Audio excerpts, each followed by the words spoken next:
So ಅವರು ಕೂಡ ಈ ಭಾವವನ್ನೇ ಅವ್ರ ಮನೆಯಲ್ಲಿ ನಿರಂತರ ನಾರಾಯಣಿಂ ಕೇಳ್ತಾನೆ ಇರುತ್ತೆ. ಬರೋರೆಲ್ಲ ಹೇಳ್ತಾರೆ ಈ ಮನೆ ಪ್ರತಿಯೊಂದು ಇಟ್ಟಿಗೆನೂ ನಾರಾಯಣಿಂ ಹೇಳುತ್ತೆ ಅಂತ. ಅಷ್ಟು ಒಂದು ಪ್ರೀತಿ ಭಕ್ತಿಯಿಂದ ಇದ್ದರು. ನಾರಾಯಣಿಯೇ ಜೀವನವನ್ನು ಬದಲಾಯಿಸ್ತು, ಈ ಥರ ಒಂದು ಅಧ್ಯಾತ್ಮ ಮಾರ್ಗವನ್ನು ಕೊಡ್ತು ಅನ್ನೋದ್ರಲ್ಲಿ ಯಾವ ಸಂಶಯವೂ ಇಲ್ಲ. ಅಂತಹ ಒಂದು ಗ್ರಂಥ ಶ್ರೀಮನ್ ನಾರಾಯಣಿ. ಆದರೆ ಅದೇ ರೀತಿ ಅವರು ಹಲವು ಗ್ರಂಥಗಳನ್ನು ಮಾಡಿದ್ದಾರೆ. ಅದೆಲ್ಲ ನಮ್ಮ ಮಣಿಕಂಠ ಹೇಳ್ತಾನೆ. ಅವನಿಗೆ ಇದು ಹೇಳ್ತೀನಿ, ಇದು ಅವರು ಭಟ್ಟಾವಿ ಭಟ್ರು ಹೇಳಿದಂಗೆ ಇದೆಲ್ಲವೂ ದೇವರ ಪ್ರೇರಣೆ. ಯಾಕೆಂದ್ರೆ ನನಗೆ ಈ ವೆಬ್ಸೈಟು ಕಂಪ್ಯೂಟ್ರು ಇದ್ರ ಬಗ್ಗೆ ಏನೂ ವಿಷಯ ಗೊತ್ತಿಲ್ಲ. ನಮ್ಮ ಸ್ವಾಮೀಜಿ ಹೇಳ್ತಾರೆ ತುಂಬ ವರ್ಷಗಳಾದಮೇಲೆ ಕಂಪ್ಯೂಟ್ರಿಗೂ ವಾಷಿಂಗ್ ಮೆಷಿನ್ಗೂ ವ್ಯತ್ಯಾಸ ಗೊತ್ತಾಯಿತು. ಆ ಥರ ನಮ್ಮದು ಅದೇ ಕಥೆ. ನಮಗೆ ಅದರೊಳಗೆಲ್ಲ ಸ್ವಲ್ಪ ನೋಡಿದ್ರೆ ಏನೋ ಗೊತ್ತಾಗತ್ತೆ, ಬದಲು ಅದೆಲ್ಲ ನಮಗೆ ಗೊತ್ತಿಲ್ಲ, ಆ ಕಡೆ ಪಳಗಲಿಲ್ಲ ನಾವು. ಅರೆ ನವರಾತ್ರಿಯ ಸಂದರ್ಭದಲ್ಲಿ ಅವನ ಕೆಲಸ ಶುರು ಮಾಡಿಬಿಟ್ಟಿದ್ದ, ನನಗೆ ಹೇಳಲಿಲ್ಲ. ಏನೋ ಒಂದು ಪ್ರೇರಣೆ, ಅಂತಃ ಪ್ರೇರಣೆ. ಆದರೆ ಈ ವರ್ಷ ಇದೆಲ್ಲ ನಡೀತು. ಇಲ್ಲಿ ಸುಧಾ ರಂಗನಾಥನ್ ಅಂತ ಅವರು ಯಜಮಾನರು ಪಾಪ ಅವ್ರು ಕರ್ಕೊಂಡು ಹೋಗಿ ನಾರಾಯಣ ಭಟ್ಟಾದ್ರಿಗಳ ಸ್ಥಳಕ್ಕೆ ಹೋದ್ವಿ ನಾವೆಲ್ಲ ಸತ್ಸಂಗದಲ್ಲಿ. ಆ ಸ್ಥಳದಲ್ಲಿ ಅಖಂಡ ದೀಪ ಹಚ್ಚಿ ಅವರು ಋಗ್ವೇದಿಗಳಾಗಿರೋದ್ರಿಂದ ತಿಂಗಳಿಗೆ ಒಂದು ಋಗ್ವೇದ ಪಾರಾಯಣ ಮಾಡಬೇಕು ಅಂತ ಅಲ್ಲಿರೋರನ್ನು ಪ್ರಾರ್ಥನೆ ಮಾಡಿದ್ದೀವಿ. ಅದು ನಡೀತಾ ಇದೆ ಅಂದ್ಕೊಳ್ತೀನಿ. ಆದರೆ ಅಖಂಡ ದೀಪ ನಿತ್ಯ ಹಚ್ತಾ ಇದ್ದಾರೆ ಅಲ್ಲಿ. ತುಂಬ ಅದ್ಭುತವಾದಾಗ ತಿರುನಾವಾಯ ಕ್ಷೇತ್ರ, ದಿವ್ಯ ದೇಶಗಳಲ್ಲಿ ಒಂದು ತಿರುನಾವಾಯ, ನಾವಾ ಮುಕುಂದನ್, ಅದರಿಂದ ಸ್ವಲ್ಪ ದೂರವೇ ನಾರಾಯಣ ಭಟ್ಟಾದ್ರಿಗಳ ಮನೆ. ಅಲ್ಲಿ ಹೋಗಿ ಅಲ್ಲಿ ಅಖಂಡ ದೀಪ ಹಚ್ಚಿದ್ದೋ ಏನೋ, ಅದು ಏನೋ ಹಾಗೆ ಅದರ ಪ್ರೇರಣೆ, ಭಗವಂತ ಏನು ನಡೆಸ್ತಾನೆ ಗೊತ್ತಿಲ್ಲ. ಅಲ್ಲಿಂದ ಇದು ಎಲ್ಲೆಲ್ಲೋ ಯಾರೋರ ಹೃದಯದಲ್ಲಿ ಹೋಗಿದೆ. ಅವನು ನವರಾತ್ರಿ ರಾತ್ರಿ ಹಗಲು ದುಡಿದಿದ್ದಾನೆ ಮಣಿಕಂಠ ಬಾಪ. ಅದು ಈಶ್ವರ ಅವನೇ ಹೇಳ್ತಾನೆ, ನನಗಿಷ್ಟು ಪೇಷನ್ಸ್ ಇಲ್ಲ, ನಾನು ಇಷ್ಟಲ್ಲ. ಇದಕ್ಕೋಸ್ಕರ ಅವನು ಈ ವೆಬ್ಸೈಟ್ ಬಗ್ಗೆಲ್ಲ ಹಿ ಹಸ್ ಲರ್ನ್ಡ್. ಅದು ಅವನೇ ಹೇಳ್ತಾನೆ. ಅವನಿಗೂ ಕಂಪ್ಯೂಟರ್ ವಿಷಯ ಅವನಿಗೆ ಎಷ್ಟು ಬೇಕೋ ಕೆಲಸಕ್ಕೆ ಅಷ್ಟೇ ಗೊತ್ತು. ಬಟ್ ಇನ್ನೂ ವಿಷಯಗಳೆಲ್ಲ ಇದಕ್ಕೋಸ್ಕರ ಕಲಿತು ಅವನು ರಾತ್ರಿ ಹಗಲು, ಅದು ಸುಮ್ಮನೆ ಇಲ್ಲ, ಒಂದೊಂದು ಗ್ರಂಥಗಳನ್ನು ಎಲ್ಲೆಲ್ಲೋ ಹುಡುಕಿ, ಎಲ್ಲೆಲ್ಲೋ ಪ್ರಾಚೀನ ಪುಸ್ತಕಗಳನ್ನು ತೆಗೆದು ಅದನ್ನು ರೆಫರ್ ಮಾಡಿ, ಅಲ್ಲಿ ಇನ್ನು ಯಾವ ಜಾಗದಲ್ಲಿ ಅದನ್ನು ಹಾಕಿದಾರೋ ಅಲ್ಲಿ ಫೋನ್ ಮಾಡಿ ಕೆಲವರು ಸಪೋರ್ಟ್ ಮಾಡಿದ್ದಾರೆ, ಕೆಲವರು ಆದರೆ ನೋಡೋಣ ಅಂತಲೇ ಹೇಳಿದ್ದಾರೆ. But he has not left. ಪ್ರಾರಬ್ಧ ಉತ್ತಮ ಜನಾ ನ ಪರಿತ್ಯಜಂತಿ ಅನ್ನೋ ರೀತಿಯಲ್ಲಿ ಅವನನ್ನು ಹೊಗಳಬೇಕು ಅಂತ ನಾನು ಹೇಳ್ತಾ ಇಲ್ಲ. ಯಾರೊಳಗೂ ಕೂಡ ಭಗವಂತನೇ ಎಲ್ಲರೊಳಗೂ ಅಂತರ್ಯಾಮಿಯಾಗಿರೋದ್ರಿಂದ ಯಾರೊಳಗೂ ಭಗವಂತ ಇದನ್ನು ಪ್ರೇರೇಪಣೆ ಮಾಡ್ತಾರೆ. ಇದನ್ನು ಭಗವಂತನ ಪ್ರೇರೇಪಣೆ ಅನ್ನೋದು ಸತ್ಯ ಅನ್ನೋದು ಏನಂದರೆ ಒಂದೇ ಒಂದು ವಿಷಯ, ಜಗದ್ಗುರುಗಳು ಅದನ್ನು ನೋಡಿ ತುಂಬ ಸಂತೋಷಪಟ್ಟು ಅನುಗ್ರಹ ಮಾಡಿ, ಅನುಗ್ರಹ ಸಂದೇಶವನ್ನೂ ನಾನು ಕೊಡ್ತೀನಿ, ನಾನೇ ಲೋಕಾರ್ಪಣೆ ಮಾಡಿಕೊಡ್ತೀನಿ. ಅದು ನವದೆಹಲಿಯಲ್ಲಿ ಅಷ್ಟು ಕೆಲಸಗಳ ಮಧ್ಯದಲ್ಲಿ ಇವನು ಒಂದು ಮೇಲ್ ಕಳಿಸಿದ್ದು, ಒಂದು 2 ದಿನದಲ್ಲೇ ಅಲ್ಲಿಂದ ಮೇಲ್ ಬಂತು. ಪಾಪ ಇವನಿಗೆಲ್ಲ ಕಳಿಸಿ, ನಾನು ಇಲ್ಲಿಂದ ಎಲ್ಲ ಮಾಡಿ ಕಳಿಸಿದ್ದೀವಿ. ಅದೆಲ್ಲ ಗುರುಗಳು ಕೂತ್ಕೊಂಡು ನೋಡಿದ್ದಾರೆ. ನೋಡಿಬಿಟ್ಟು ಕರೀರಿ ಅಂತ ಹೇಳಿ ಕರೆದು ಎಲ್ಲ ನೋಡಿ ಅನುಗ್ರಹ ಮಾಡಿಕೊಟ್ಟಿದ್ದಾರೆ. ಅನುಗ್ರಹ ಸಂದೇಶ ಸ್ವಲ್ಪ ತಡೆಯಾಗಿ ಕೊಡ್ತಾರೆ. ಯಾಕಂದ್ರೆ ಇವಾಗ ಗುರುಗಳು ಬೃಂದಾವನದಲ್ಲೇ ಇದ್ದಾರೆ. ಈಗ ಜಗದ್ಗುರು ಶೃಂಗೇರಿ ಜಗದ್ಗುರುಗಳು ಈಗ ಮಥುರಾ ಬೃಂದಾವನ ಯಾತ್ರೆಯಲ್ಲಿದ್ದಾರೆ. ಈಗ ಬೃಂದಾವನದಲ್ಲೇ ಇದ್ದಾರೆ ಗುರುಗಳು. ಸೊ ಅದರಿಂದ ಆ ಯಾತ್ರೆಯ ಒಂದು ಇದಿರೋದ್ರಿಂದ ನಾನು ಖಂಡಿತ ಅನುಗ್ರಹ ಸಂದೇಶ ಕೊಡ್ತೀನಿ ಅಂತ ಹೇಳಿದ್ದಾರೆ. ಆದರೆ ಅವರು ತಮ್ಮ ಕೈಯಿಂದಲೇ ಲೋಕಾರ್ಪಣೆ ಮಾಡಿದ್ದಾರೆ. ಅದರದ್ದೆಲ್ಲ ಇವಾಗ ಒಂದು 2 ನಿಮಿಷ ತೋರಿಸ್ತಾರೆ. ನೀವೆಲ್ಲ ನೋಡಿ, ಎಲ್ಲ ಒಂದು ಜಸ್ಟ್ ಒಂದು 2 ನಿಮಿಷ ಅಷ್ಟೇ. ಫಸ್ಟ್ ಗುರುಗಳು ಇದನ್ನು ತೋರಿಸಿ, ಅದನ್ನು ನೀವು ನೋಡ್ಬೋದು. ಗುರುಗಳು ಲೋಕಾರ್ಪಣೆ ಮಾಡಿದ್ದು ಇದ್ರ ವಿಷಯವಾಗಿ ಮಾತಾಡೋದೆಲ್ಲ. ವೇದತಿನ್ ಮೇಲೆ ವೇದಾಂತಂ ನಾದತಿನ್ ಮೇಲೆ ಯೋಗಿಯ. ವೇದತಿನ್ ಮೇಲೆ ವೇದಾಂತಂ ನಾದತಿನ್ ಮೇಲೆ ಯೋಗಿಯ. ಬೋಧತಿನ್ ಮೇಲೆ பதத்தை என் மேலே வைப்பாய். போதத்தின் மேலே விளங்கும் பதத்தை என் மேலே வைப்பாய். யோகியனா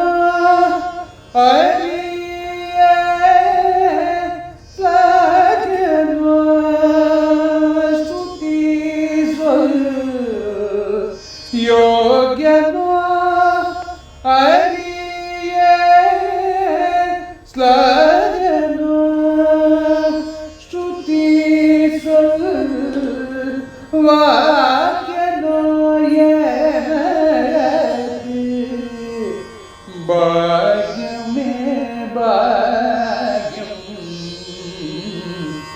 യോഗ്യനോ ഹരിയേ ശ്ലാഘ്യനോ ശ്രുതിസു വാക്യനോ യേനത് ഭാഗ്യമേ ഭാഗ്യം.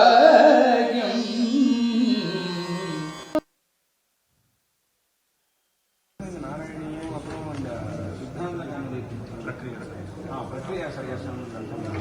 அப்புறம் வேற என்ன விஷயத்தில் ஒரு தனித்தனி புத்தகங்கள் எல்லாம் ஒன்றுனா விஷயத்தில் ஒரு தனித்தனி புத்தகங்கள் எல்லாம் ஒன்றுனா இது பக்தப்ரியா வியாக்கி அதெல்லாம் ஸ்லோகம் இது பக்தப்ரியா வியாக்கி ஸ்லோகம் வியாக்கி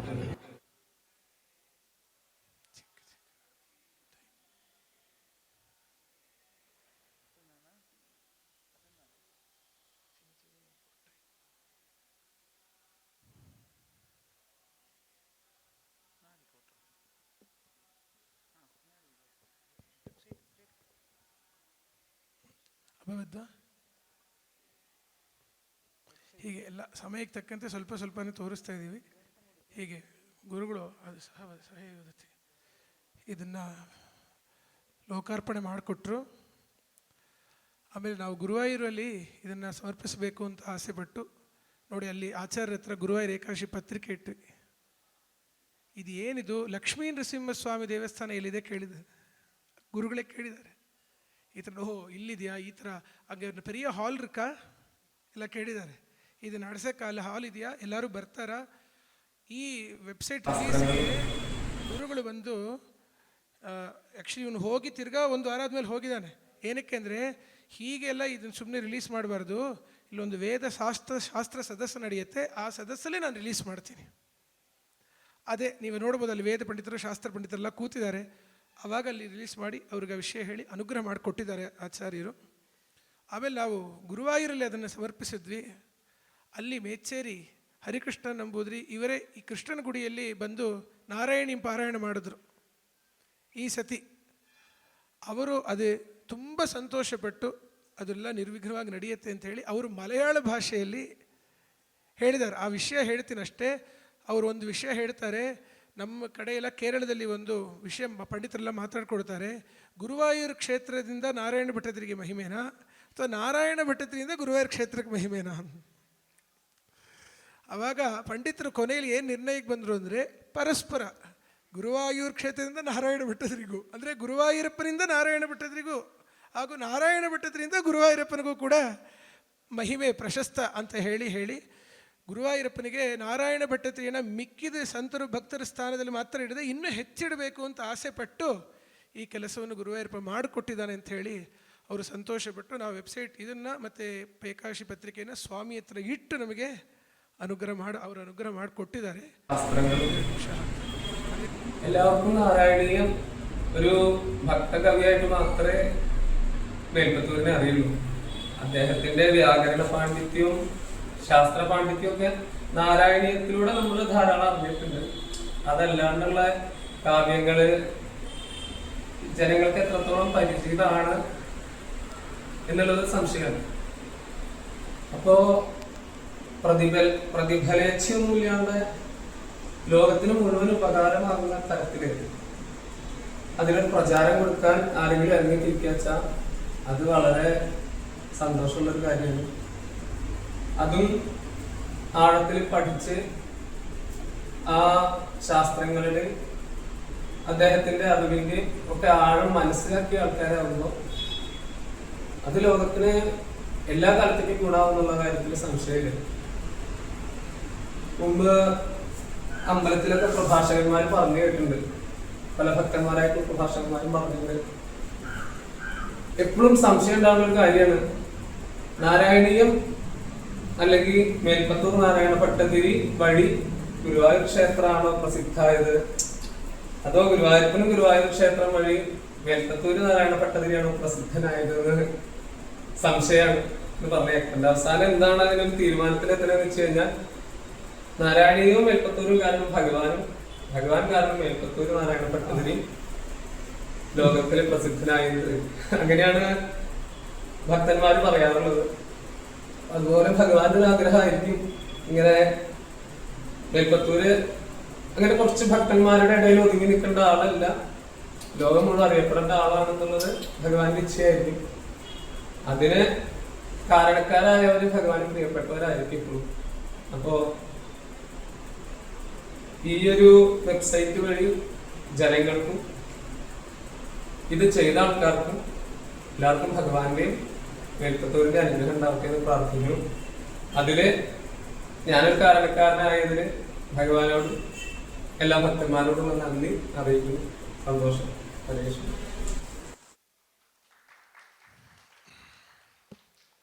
ಈ ತರಹ ಸ್ವಯಂ ಇದೆಲ್ಲ ಹಾಗೆ ಪಟ್ಪಟ್ನೆ ನಡೀತು. ಈ ಥರ ಒಂದು ದೊಡ್ಡ ದೊಡ್ಡ ಸ್ಥಾನಗಳಿಗೆ ಹೋಗಿ ನಾವು ಮಾಡಿ ನೋಡಬೇಕು ಅಂತ ಹೇಳಿದ್ರೆ ಅದಷ್ಟೇ ಶೀಘ್ರವಾಗಿ ನಡೆಯೋದಿಲ್ಲ. ಆದರೆ ಯಾವುದಕ್ಕೂ ಯಾವ ರೀತಿಯಾದ ತಡೆ ವಿಘ್ನ ಇರಲಿಲ್ಲ. ಆದರೆ ನಾನು ಇದೆಲ್ಲ ಹೇಳ್ತಾ ಏನು ಬದಲು ಇದರ ಹಿಂದೆ ಅವನು ಪಟ್ಟಿದ ಕಷ್ಟಕ್ಕೆ ನಾನು ಎಷ್ಟೇ ಹೇಳಿದ್ರು ಕೂಡ ಅದಕ್ಕೆ ಬಾಯಿ ಮಾತು ಆಗೋದಿಲ್ಲ. ಅವನ ಜೊತೆಯಲ್ಲಿ ತುಂಬ ಜನರು, ಕೆಲವರೆಲ್ಲ ಹಿಂಬದಿ ಇದ್ದು ಒಂದು ಸ್ತಂಭದಂತೆ ಅವನಿಗೆ ಎಷ್ಟೋ ಕೆಲಸಗಳೆಲ್ಲ ಮಾಡಿಕೊಟ್ರು. ಈಗ ಈ ವೆಬ್ಸೈಟ್ ಬಗ್ಗೆ ಮತ್ತು ಆ ಭಕ್ತರ ಬಗ್ಗೆ ಎಲ್ಲ ಅವನೇ ಹೇಳ್ತಾನೆ, ಅದನ್ನು ನಾವು ಕೇಳೋಣ. ಗೋಪಿಕಾ ಜೀವನ ಸ್ಮರಣ.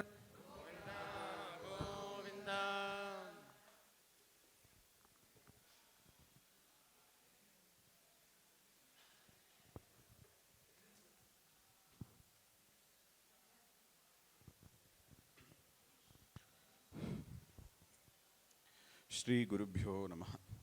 ಗುರುಬ್ರಹ್ಮ ಗುರುರ್ವಿಷ್ಣು ಗುರುರ್ದೇವೋ ಮಹೇಶ್ವರ ಗುರುಸ್ಸಾಕ್ಷಾತ್ ಪರಂ ಬ್ರಹ್ಮ ತಸ್ಮೈ ಶ್ರೀ ಗುರವೇ ನಮಃ.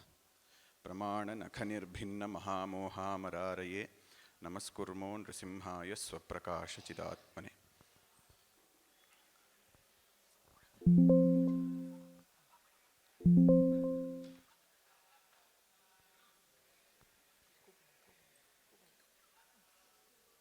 ಒಂದು ನಿಮಿಷ ತೋರಿಸ್ತೀನಿ.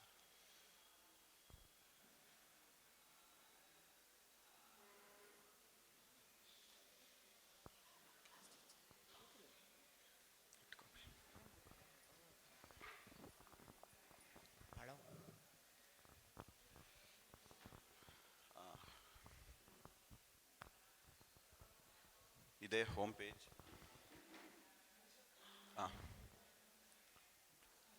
narayana.bhattadri.net ಅಂತ ಹೊಡೆದ್ರೆ ಮೊದಲನೇ ಸಿಗೋ ಪೃಷ್ಠ ಇದೆ.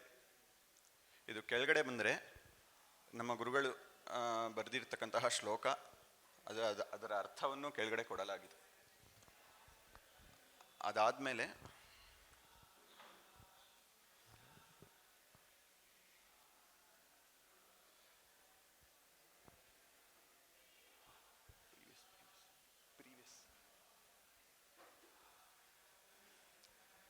First home page.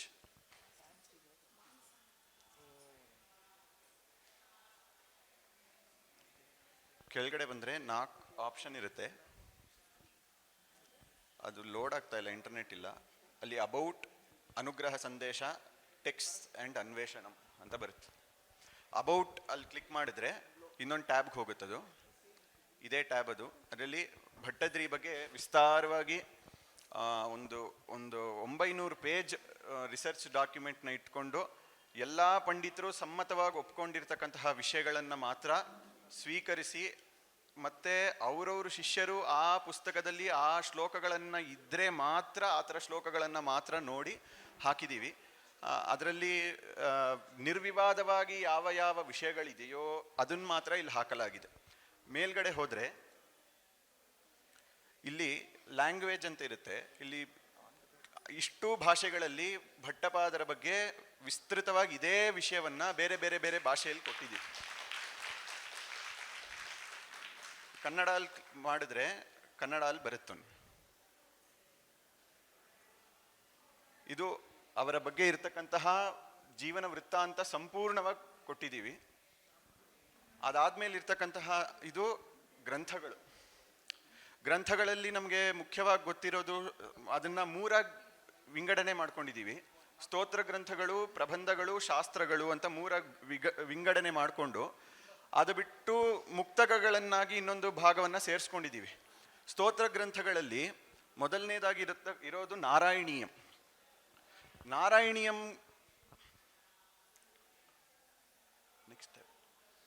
ನಾರಾಯಣೀಯಂ ಹಿಂಗಿದೆ. ಇದನ್ನ ಎಲ್ಲ ಭಾಷೆಗಳಲ್ಲೂ ನೋಡ್ಬೋದು.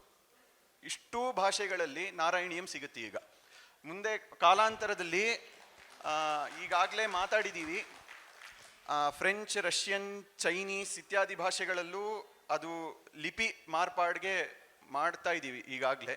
ಕನ್ನಡ ಒತ್ತಿದ್ರೆ ಕನ್ನಡ ಅಲ್ಲಿ ಬರುತ್ತೆ. ಪಕ್ಕದಲ್ಲಿ ದಶಕ ಅಂತ ಒಂದಿದೆ. ಇವಾಗ ನಿಮಗೆ 10ನೇ ದಶಕಕ್ಕೆ ಹೋಗಬೇಕು ಅಂತಂದರೆ ಅಲ್ಲಿ ಹೋಗಿ 10ನೇ ದಶಕ ಅಂತ ಒತ್ತಿದ್ರೆ ಸಾಕು, ಅಲ್ಲಿ ಕರ್ಕೊಂಡು ಹೋಗಿಬಿಡುತ್ತೆ ಅದನ್ನು. ಸಂಸ್ಕೃತ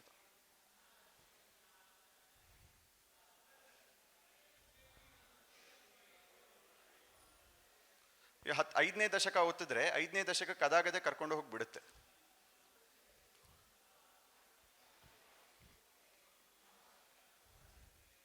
ಐದನೇ ದಶಕಕ್ಕೆ ಕರ್ಕೊಂಡೋಗಿ ಬಂದ್ಬಿಡುತ್ತೆ. ಈ ಥರ 100 ದಶಕಕ್ಕೆ ಅದನ್ನು ಮ್ಯಾಪ್ ಮಾಡಿದ್ದೀವಿ. ಸೊ ಯಾರಿಗ 90ನೇ ದಶಕ ಮಾತ್ರ ಓದಬೇಕಂದ ಪಕ್ಷದಲ್ಲಿ 90 ದಶಕ ಅದರ ವಿಷಯದ ಸಾರಾಂಶವನ್ನು ಕೆಳಗಡೆ ಕೊಟ್ಟಿದ್ದೀವಿ.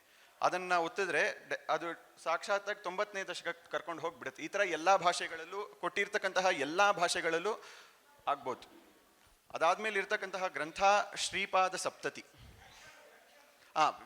ಅದಾದ್ಮೇಲೆ ಇರ್ತಕ್ಕಂಥದ್ದು ಭಕ್ತಪ್ರಿಯ ಅಂತ ಒಂದು ವ್ಯಾಖ್ಯಾನ. ವಿಶೇಷವಾಗಿ 6-7 ವ್ಯಾಖ್ಯಾನಗಳು ನಾರಾಯಣೀಯಕ್ಕೆ ಇದೆ ಈಗಾಗಲೇ.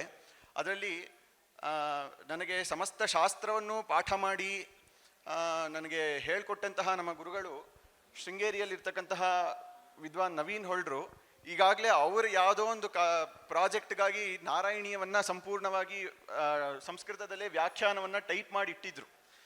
ಅವ್ರ ಹತ್ರ ನಾನೊಂದು ಹೋಗಿ ಕೇಳಿದೆ, ಅಣ್ಣ ಈ ಥರ ಒಂದು ಕಾರ್ಯ ಮಾಡ್ತಾ ಇದ್ದೀವಿ, ನೀವು ನಮಗೆ ಕೊಡ್ಬೋದಾ ಅಂತ. ನಾಳೆ ಕೊಡ್ತೀನಿ ಅಂತಂದರು. ಅವತ್ತಿನ ದಿನ ರಾತ್ರಿಯೇ ಅದನ್ನು ನನಗೆ ಕಳಿಸಿ, ಸರಿಯಾಗಿದೆಯಾ ನೋಡ್ಕೊಳ್ಳಿ, ಕೆಲಸ ಮಾಡ್ತಾ ಇದೆಯಾ ನೋಡ್ಕೊಳ್ಳಿ ಅಂತ ಹೇಳಿ ಸಮಸ್ತವನ್ನು ಅವರೇ ಇದು ಸಂಪೂರ್ಣವಾಗಿ ಅವರೇ ಟೈಪ್ ಮಾಡಿ ಪ್ರೂಫ್ ರೀಡ್ ಮಾಡಿ ಎಲ್ಲ ಮಾಡಿಕೊಟ್ಟಿರೋದು ನಮ್ಮ ಗುರುಗಳು. ಇದು ಭಕ್ತಪ್ರಿಯ ವ್ಯಾಖ್ಯಾನ. ಇದರಲ್ಲಿ ಮೇಲ್ಗಡೆ ಈ ಆರೆಂಜ್ ಅಲ್ಲಿರೋದು ಗ್ರಂಥದ ಮಂಗಳ ಶ್ಲೋಕಗಳು, ಕೆಳಗಡೆ ಆ ಶ್ಲೋಕಗಳನ್ನು ಕೆಂಪು ಬಣ್ಣದಲ್ಲಿ ಹಾಕಿದ್ದೀವಿ. ಆ ಕೆಂಪು ಬಣ್ಣದ ಕೆಳಗಡೆ ಇರೋದು ಮೇಲ್ಗಡೆ ಇರತಕ್ಕಂತಹ ಶ್ಲೋಕದ ವ್ಯಾಖ್ಯಾನಗಳು.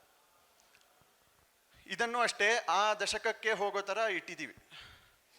ಅದಾದ್ಮೇಲೆ ಇರ್ತಕ್ಕಂತಹ ಇದನ್ನ ಆಂಗ್ಲ ಭಾಷೆಯಲ್ಲೂ ಇಟ್ಟಿದ್ದೀವಿ. ಈಗಾಗಲೇ ಆಂಗ್ಲ ಭಾಷೆಯನ್ನು ಟೈಪ್ ಮಾಡಿ ಅದನ್ನು ಇದರಲ್ಲಿ ಈಗಲೇ ಸೇರಿಸಿದ್ದೀವಿ.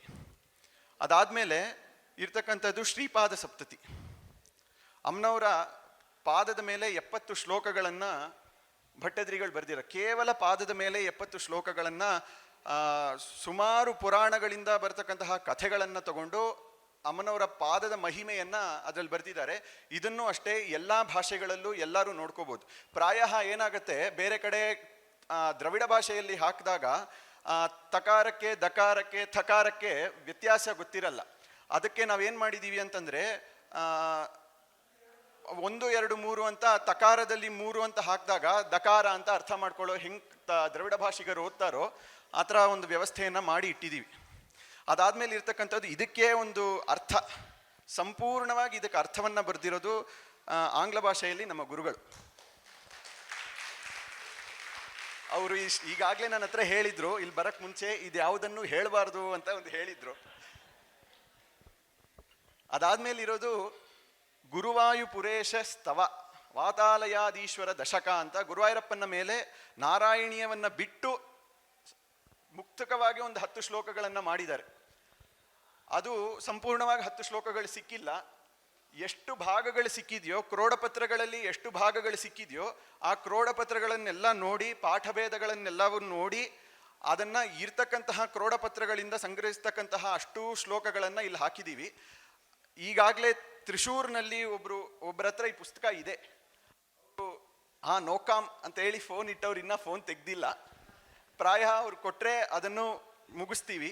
ಇದಕ್ಕೂ ಅರ್ಥವನ್ನು ಸೇರಿಸಿದ್ದೀವಿ. ಇದಕ್ಕೂ ಸಂಪೂರ್ಣವಾಗಿ ಆಂಗ್ಲ ಭಾಷೆಯಲ್ಲೇ ಸೊಗಸಾಗಿ ಅರ್ಥವನ್ನು ಬರೆದಿರ್ತಕ್ಕಂಥವ್ರು ನಮ್ಮ ಗುರುಗಳು. ಶ್ರೀಪಾದ ಸಪ್ತತಿಗೆ ಈಗಾಗಲೇ ಕನ್ನಡ ದ್ರವಿಡ ಭಾಷೆಯಲ್ಲಿ ಅರ್ಥವನ್ನ ಬರೆದಿದ್ದೀವಿ. ಪಂಡಿತರು ಅದನ್ನು ಒಂದೊಮ್ಮೆ ನೋಡ್ತಾ ಇದ್ದಾರೆ. ಕಾಲಾಂತರದಲ್ಲಿ ಅದನ್ನು ಸೇರಿಸ್ತೀವಿ. ಇಲ್ಲಿಗೆ ಸ್ತೋತ್ರ ಗ್ರಂಥಗಳ ಭಾಗ ಮುಗಿಯುತ್ತೆ. ಅದಾದಮೇಲೆ ಇರ್ತಕ್ಕಂಥದ್ದೇ ಅವರ ವೈಶಿಷ್ಟ್ಯ ಶಾಸ್ತ್ರ ಗ್ರಂಥಗಳು. ಶಾಸ್ತ್ರ ಗ್ರಂಥಗಳಲ್ಲಿ 4 ಗ್ರಂಥಗಳನ್ನು ಅವರು ಬರೆದಿದ್ದಾರೆ. ಮೊದಲನೇದಾಗಿ ಅವರು ಮಾಡಿರೋದು ಇದು ಪ್ರಬಂಧ.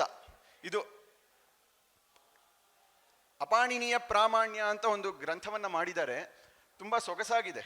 ಆ ಗ್ರಂಥದ ಏನು ವೈಶಿಷ್ಟ್ಯ ಅಂತಂದರೆ, ಕೇವಲ ಪಾಣಿನಿಯನ್ನು ಮಾತ್ರ ಪ್ರಮಾಣವನ್ನಾಗಿ ತಗೋಬಾರ್ದು. ಭವಭೂತಿ ಮುರಾರಿ ಇತ್ಯಾದಿಗಳು ಯಾರ್ಯಾರು ಇದ್ದಾರೋ, ಕಾಲಾಂತರದಲ್ಲಿ ಬಂದಿರತಕ್ಕಂತಹ ಮಹಾವೈಯಾಕರಣರು, ಸಾಹಿತಿಗಳು, ಶಾಸ್ತ್ರಜ್ಞರು ಯಾರ್ಯಾರು ಇದ್ದಾರೋ ಅವರೆಲ್ಲರನ್ನೂ ಪ್ರಮಾಣವಾಗಿ ತಗೋಬೇಕು ಅಂತ ನಿಶ್ಚಯ ಮಾಡೋಕ್ಕೆ ಒಂದು ಗ್ರಂಥವನ್ನು ಬರೆದಿದ್ದಾರೆ. ಬರೀ ಪಾಣಿನಿಯನ್ನು ಮಾತ್ರ ತಗೊಂಡು ಈ ಸಂಸ್ಕೃತವನ್ನು ಓದಬಾರ್ದು ಅನ್ನೋದು ಅವರ ಅಭಿಪ್ರಾಯ.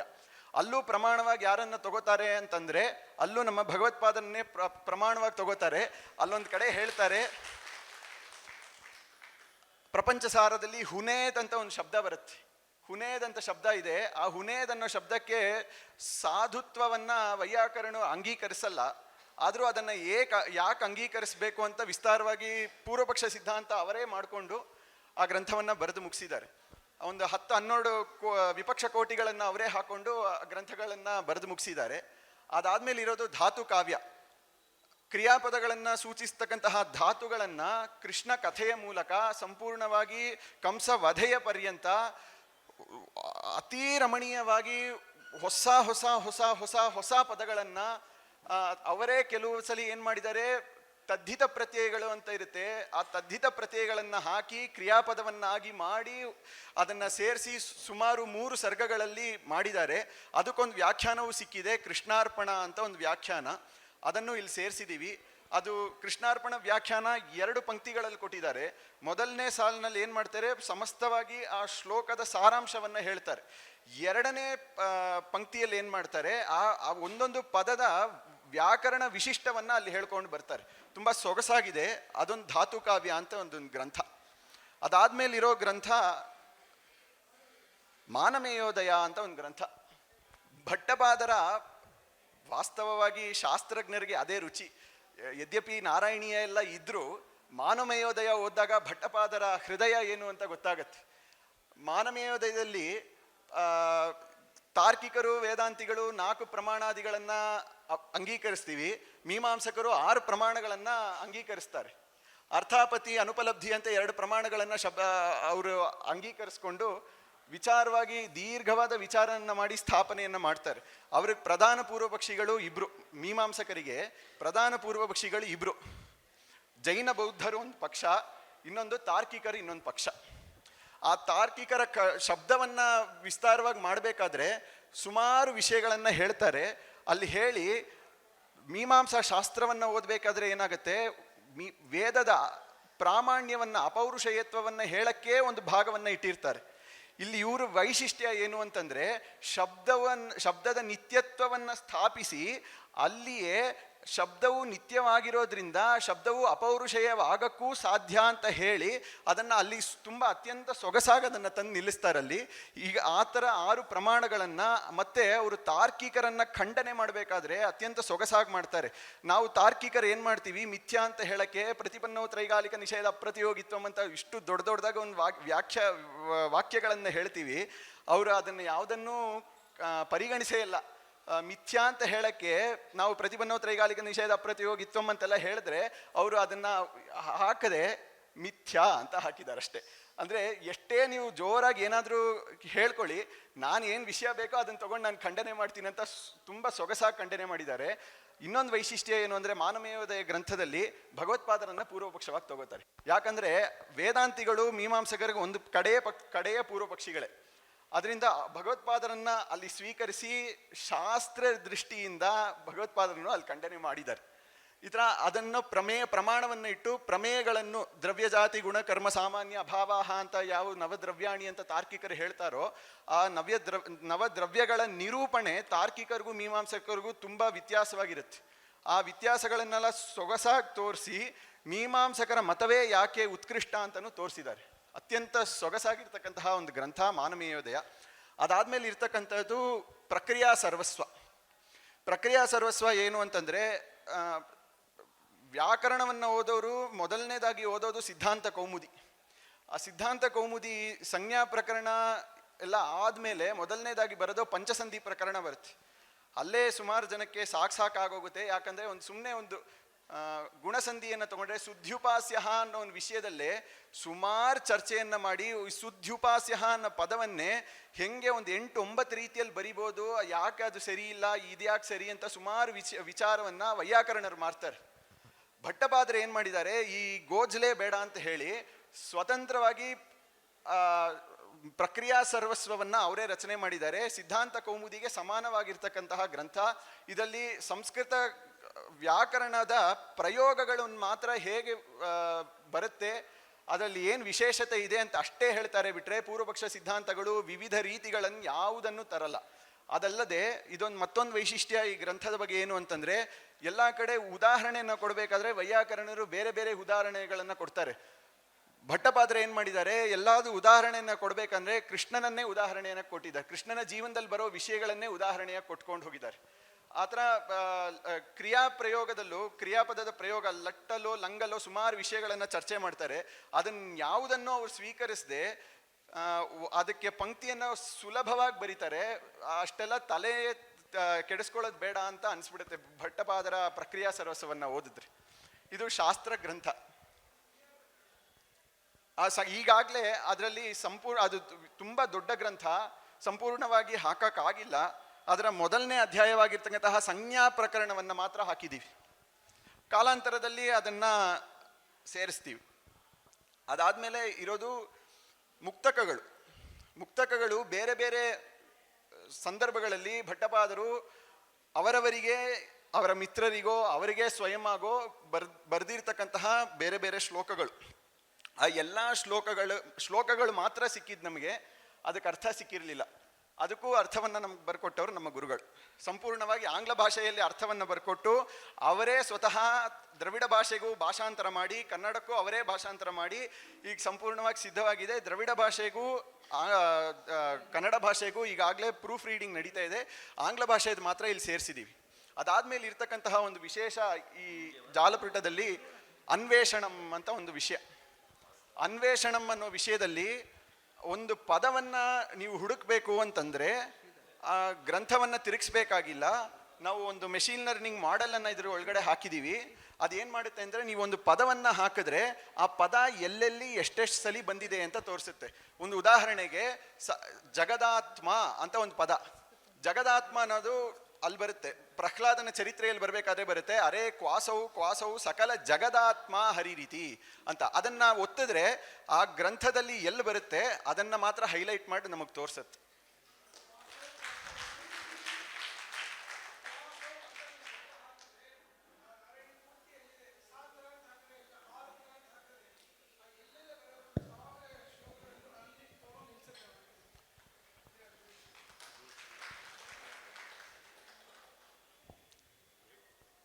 ನೆಕ್ಸ್ಟ್ ಸ್ಟೆಪ್ ಇಲ್ಲೂ ಅಷ್ಟೇ. ಇದನ್ನ ಯಾಕೆ ಹಾಕಿದೆ ಅಂತಂದ್ರೆ, ಭಟ್ಟಪಾದರು ಪ್ರಾಯ ಭಗವತ್ಪಾದರ ಭಾಷ್ಯವನ್ನು ಓದಿದ್ದಾರೆ ಕಾಣುತ್ತೆ.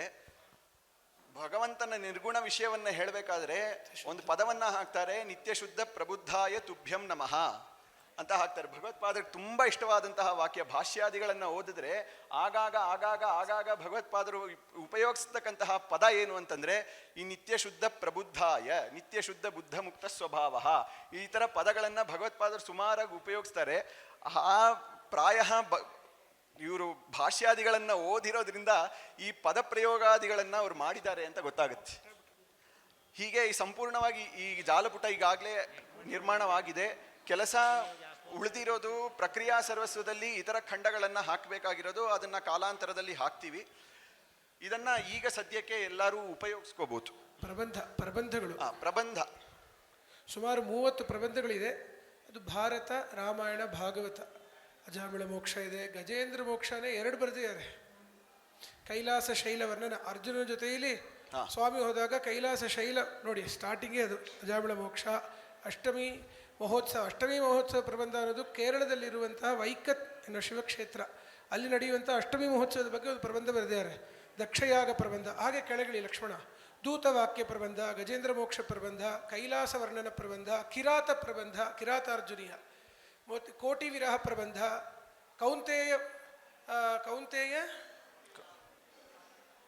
ಕೌಂತೆಯಾಕವ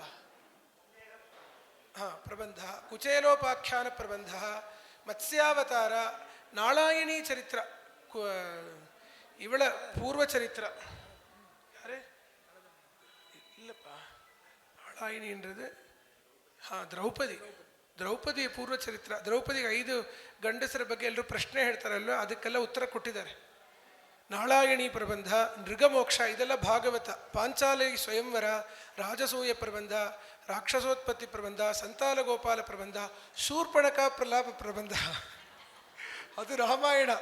ಅದರ ವೈಶಿಷ್ಟ್ಯ ಏನು ಅಂದರೆ ಅದು ಅನುನಾಸಿಕ ಪದಗಳೇ ಇಲ್ಲದೆ ಉಪಯೋಗಿಸಿದ್ದಾರೆ. ಅನುನಾಸಿಕ ಶಬ್ದಗಳೇ ಇಲ್ಲ. ಞ ಞ ನ ನ ಮ ಇಲ್ಲವೇ ಇಲ್ಲ ಆ ಗ್ರಂಥದಲ್ಲಿ. ಶೂರ್ಪಣಕ್ಕೆ ಮೂಗು ಹೋಗ್ಬಿಡುತ್ತಲ್ಲ, ಮೂಗು. ಸೊ ಅವಳು ಅನುನಾಸಿಕ ಏನು ಹೇಳೋಕ್ಕಾಗೋದಿಲ್ಲ ಅಂತ ಅದ್ಭುತ ಪ್ರಬಂಧ. ಸುಭದ್ರಾಹರಣ, ಸುಂದೋಪಸುಂದೋಖ್ಯ ಪ್ರಬಂಧ, ಸ್ವಾಹ ಸುಧಾಕರ, ಸ್ಯಮಂತಕ, ತಾರಕವಧ ಪ್ರಬಂಧ, ಅದು ಸ್ವಲ್ಪನೇ ಸಿಕ್ಕಿದೆ. ಸುಬ್ರಹ್ಮಣ್ಯ ಸ್ವಾಮಿ ತಾರಕವಧ ಮಾಡಿದ್ದು ಸ್ವಲ್ಪ ಸಿಕ್ಕಿದೆ. ತ್ರಿಪುರ ದಹನ ಪ್ರಬಂಧ, ವಾಮನಾವತಾರ ಪ್ರಬಂಧ, ವ್ಯಾಸೋತ್ಪತ್ತಿ, ಯುಧಿಷ್ಠಿರ ಅಭಿಷೇಕ ಪ್ರಬಂಧ, ಏವಮೇವ. ಸೊ ಇಷ್ಟು ಪ್ರಬಂಧಗಳು. ಇದು ರಾಮಾಯಣ, ಭಾಗವತ, ಭಾರತ. ಇದೆಲ್ಲ ನೀವು ಒಳಗೆ ಹೋಗಿ ನೋಡ್ಬೋದು. ಅದೇ ಎಲ್ಲ ಭಾಷೆಯಲ್ಲೂ ಇದೆ. ಕನ್ನಡ ಬೇಕು ಅಂದರೆ ಕನ್ನಡ, ತಮಿಳು ಬೇಕು ಅಂದರೆ ತಮಿಳು. ಸೊ ಇವಾಗ ನಾವು ಒಂದು ಸ್ವಲ್ಪ ಹೊತ್ತೇ ತೊಗೊಂಡಿದ್ದೀವಿ. ಅರೆ ಅದರಲ್ಲೇ ನಿಮಗೆ ಇದರ ಹಿಂದೆ ಎಷ್ಟು ಪರಿಶ್ರಮ ಪಟ್ಟಿರ್ತಾರೆ ಇದಕ್ಕೆ ಅಂತ ಗೊತ್ತಲ್ಲ. ಇವಾಗ ನಾವು ನಾರಾಯಣಿ ಪುಸ್ತಕ ತೊಗೊಳ್ಬೇಕು ಅಂದರೆ ಇಲ್ಲೇ ಬಂದು ನನ್ನ ಕನ್ನಡ ಇದೆಯಾ, ತಮಿಳು ಇದೆಯಾ ಹೇಳ್ತಾರೆ. ಇವಾಗ ಈ ವೆಬ್ಸೈಟನ್ನು ನೀವು ತೊಗೊಂಡು ಹಾಕೊಂಡು, ಅದು ಫ್ರೀ ಆಫ್ ಕಾಸ್ಟ್. ಪಾಪ ಇರೋ ಮಕ್ಕಳು ಎಲ್ಲರೂ ಸೇರಿ ಮಾಡಿದ್ದಾರೆ. ಇದಕ್ಕೆ ಸುಮಾರು 1 ಲಕ್ಷದ ಎದುರುಗಡೆ ಹತ್ತಿರ ಅವರೇ ಅದನ್ನು ಖರ್ಚು ಮಾಡಿದ್ದಾರೆ. ಅವರ ಆಫೀಸ್ ಹೋಗಿ ಕೆಲಸ ಮಾಡಿ, ಬಟ್ ಫಾರ್ ಗುಡ್ ಕಾಸ್. ನಾವು ಯಾರ ಹತ್ರ ತೊಗೊಳ್ಳೋದಿಲ್ಲ. This website is free for everyone. ನೀವು ಒಂದೇ ಅಂದರೆ ಇದು ಎಷ್ಟು ಜನರಿಗೆ ನೀವು ತಲುಪಿಸ್ಬೋದೋ ಅದನ್ನು ತಲುಪಿಸಿ. ಸಂಸ್ಕೃತ ಪಂಡಿತರು, ಸಂಸ್ಕೃತಜ್ಞರು ಹಾಗೂ ನಾರಾಯಣಿ ಗ್ರಂಥ ಓದಬೇಕು ಅಂತ ಆಸೆ ಪಡೋರು ಕೂಡ ಓದಬಹುದು. ಪ್ರಬಂಧಗಳೆಲ್ಲ ಅಷ್ಟೇ ಸೊಗಸಾಗಿದೆ. ಆದರೆ ಇಷ್ಟೆಲ್ಲ ಇದ್ದರೂ ನಾರಾಯಣೀಯದ ಒಂದು ಸ್ಥಾನ ಅದು ಬೇರೆ. ಯಾಕಂದರೆ ಮಿಕ್ಕಿದೆಲ್ಲ ಅವರು ಯಾವ ಸಂದರ್ಭದಲ್ಲಿ ಮಾಡಿದ್ರು ಗೊತ್ತಿಲ್ಲ, ನಾರಾಯಣೀಯ ಯಾವ ಸಂದರ್ಭದಲ್ಲಿ ಮಾಡಿದ್ರು ನಿಮಗೆ ಗೊತ್ತು. ಅದು ಅದರ ವೈಶಿಷ್ಟ್ಯ. ಹೀಗೆ ಇದು ಭಗವಂತನ ಕೃಪೆಯಿಂದ. ಅಂದರೆ ಆ ಮಗು ಹಗಲು ರಾತ್ರಿ ದುಡಿದಿದ್ದಾನೆ. ಇದ್ರ ಹಿಂದೆ ಊಟ ಇಲ್ಲ, ಎಲ್ಲ ಅವರ ಅಪ್ಪ ಅಮ್ಮ, ಅವರ ಒಂದು ಪ್ರೀತಿ, ಅವರ ಒಂದು ಇದು. ಅವರು ಅಳ್ತಾರೆ, ನಮ್ಮ ಮಗ ಈ ಥರ ಬರ್ತಾರೆ, ನಮಗೆ ಗೊತ್ತೇ ಇರಲಿಲ್ಲ, ಅವನಲ್ಲಿ ಇಷ್ಟು ವಿಭೂತಿ ಇದೆ ಅಂತ. ಅಂದರೆ ಅವರು ಅದಕ್ಕೆ ಹಿಂದೆ ಅವನಿಗೆ ಸಹಕರಿಸಿ ಎಲ್ಲ ಮಾಡ್ತಾಯಿದ್ದಾರೆ. ಗುರುಗಳಲ್ಲಿ ಅಪರಿಮಿತವಾದ ಭಕ್ತಿ ಇದೆ ಜಗದ್ಗುರು ವಿಷಯದಲ್ಲಿ. ಅದೇ ಗುರುಗಳು ಅವನು ಅದೇ ಹೆದರ್ತಾ ಇದ್ದ, ನಾನು ಹೋದರೆ ಗುರುಗಳು ಕೊಡ್ತಾರ.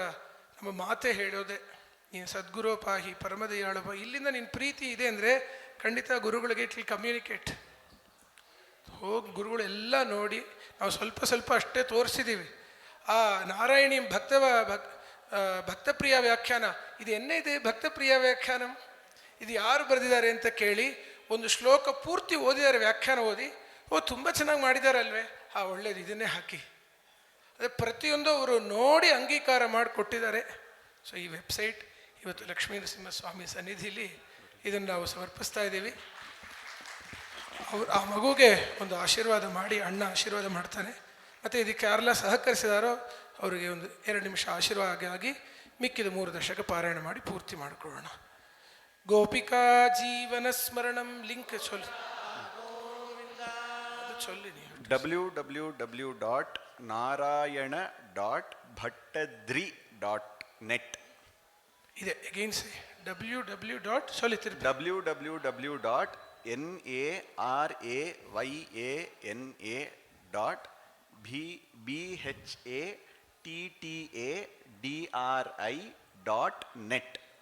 ನಾರಾಯಣ ಭಟ್ಟದ್ರಿ.net. ರಾಮ್ ರಾಮ್. ನಮ್ಮ ಗುರುಗಳು ಅದರ ಲಿಂಕನ್ನು ಎಲ್ಲರಿಗೂ ಕಳಿಸ್ಕೊಡ್ತಾರೆ. ಕೃಷ್ಣ ಕೃಪಾ ನಾನು ಕಳಿಸ್ತೀನಿ, ನೀವು ಅಲ್ಲಿಂದ ಕಳಿಸಿ. ಬಾ.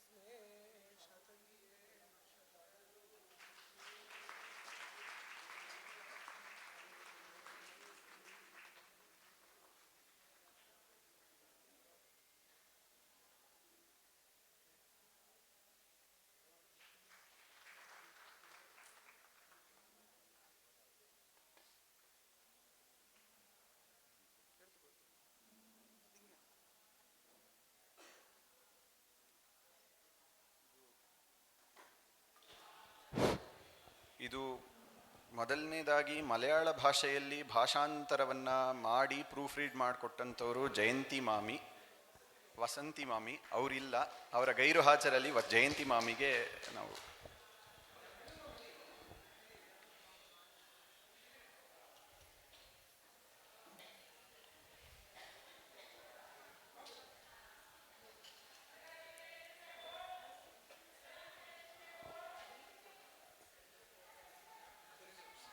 ದ್ರವಿಡ ಭಾಷೆಯಲ್ಲಿ ಸಂಪೂರ್ಣವಾಗಿ ನೋಡಿದವರು ದಿವ್ಯಾಮಾಮಿ, ಕೈಲಾಶ್ ಮಾಮ, ಹರಿಮಾಮ.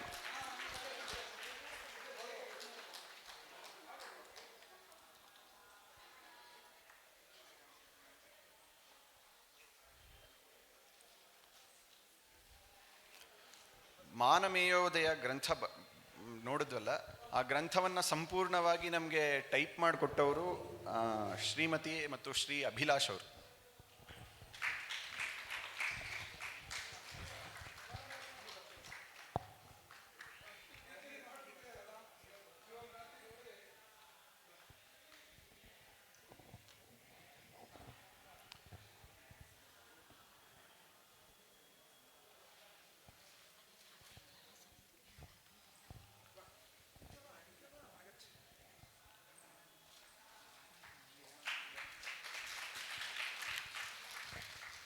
ತೆಲುಗು ಭಾಷೆಯಲ್ಲಿ ಮಾಡಿದ ಒಬ್ಬರು ವಿದುಷಿ ಗಾಯತ್ರಿ ವಿಭಾವರಿ ಮತ್ತು ಇನ್ನೊಬ್ಬರು ಲಲಿತಾ ಅಂತ, ಅವರಿಬ್ಬರು ಇಲ್ಲ, ಅವರನ್ನು ಇಲ್ಲಿ ಸ್ಮರಿಸ್ಕೋತೀವಿ. ಆಂಗ್ಲ ಭಾಷೆಯಲ್ಲಿ ಇರ್ತಕ್ಕಂತಹ ನಾರಾಯಣೀಯದ ಅರ್ಥವನ್ನು ನಮಗೆ ಸಂಪೂರ್ಣವಾಗಿ ಟೈಪ್ ಮಾಡಿಕೊಟ್ಟಿರೋದು ಅದ್ವೈತ್ ಅವರು.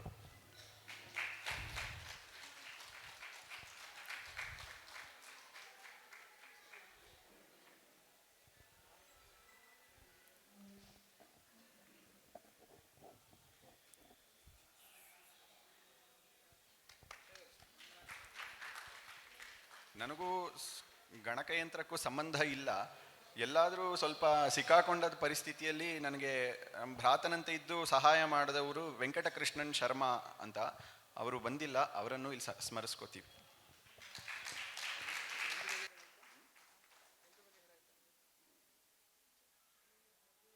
ನಮಃ ಶ್ರೀ ಹರಯೇ ನಮಃ ಶ್ರೀ ಹರಯೇ